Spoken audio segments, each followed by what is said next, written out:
and today I will be discussing the negative effects of the internet. Some people see the internet as negative while others see it as positive. However, the negative effects of the internet significantly outweighs the positive. Vulnerability, misinformation, and health risks through mediums such as online games and social websites all play a role in shaping the internet as it is today. Online games pose a serious health risk to the people who are deeply involved. Examples of online games would be World of Warcraft, or WoW, and StarCraft. Millions of people invest hours upon hours in these games. Personally, I have a friend who is in love with WoW and has played for 4 hours every day for 4 years. That sounds very unhealthy. Many people get addicted to online games extremely fast and start to feel the negative effects, such as the physical pains in your back and fingers. They also lose social interaction with friends and other people. In Korea, people can make a living off playing competitive online games. Even though it does not seem like a legitimate occupation, it is starting to become more widely accepted. Other reasons why the internet is bad for the society is because it is not safe. Dating service websites make women vulnerable or more likely to get raped. Cyberstalking is also a big issue because of how much information there is on people. When people want to find information on other people, it is too simple through online resources such as Facebook. Stalkers, rapists all start through the internet.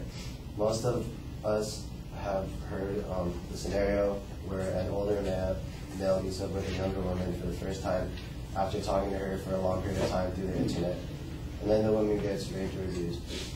People cannot truly tell what a person is like solely through what they type on a keyboard. Children often misinterpret the information on the internet. Even though there is an abundant amount of information on the internet, not all of it is true. People are spending too much time on the internet, and as a result have developed harmful and detrimental habits that ultimately affect their health. Herva Muir from Ophthalma.com tells us many examples of the physical stress and strain that the computer causes when we constantly use the internet. Neck pain is from moving the neck too much, left, right, up, down, and the height of the screen is crucial to your neck as well. Lower back pain is another common example of when people use the internet too much. Many people do not have the right equipment to use the computer properly, and even when they have the right chairs and desks, they might still not have the right posture. Using the computer too much is also strenuous on the eyes. When on the computer, the lighting of the room is also extremely important. Most people in the U.S. have spent too many hours on the computer because of the internet. Most teenagers, kids, even adults have some type of online account. Facebook is a perfect example of how many people spend their extra time. Conclusion is, although there are plenty of problems with the way people use the internet, there are steps that society can take to lessen the damage.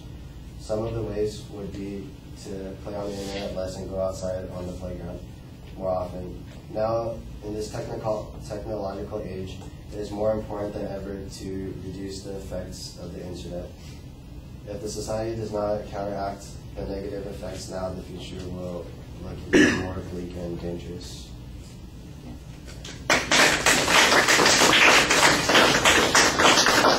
Can you tell me what the time was on that? 3 minutes, 51 seconds. Thank you.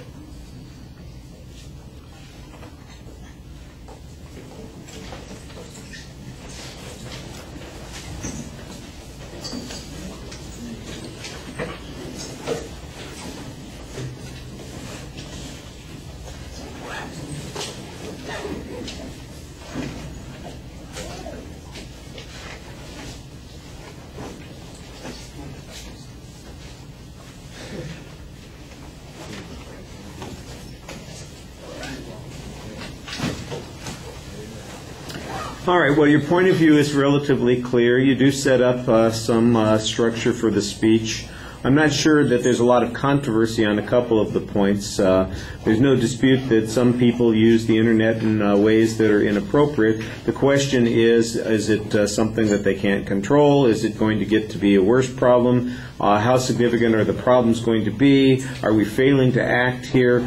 We just need to know what the controversy is on this. The fact that there are a bunch of people out there playing World of Warcraft online for long periods of time, I don't doubt that that's true. But you mentioned your friend, for instance, who plays 4 hours a day, and I'm wondering, okay, so what's his problem? I know he's got at least one friend, so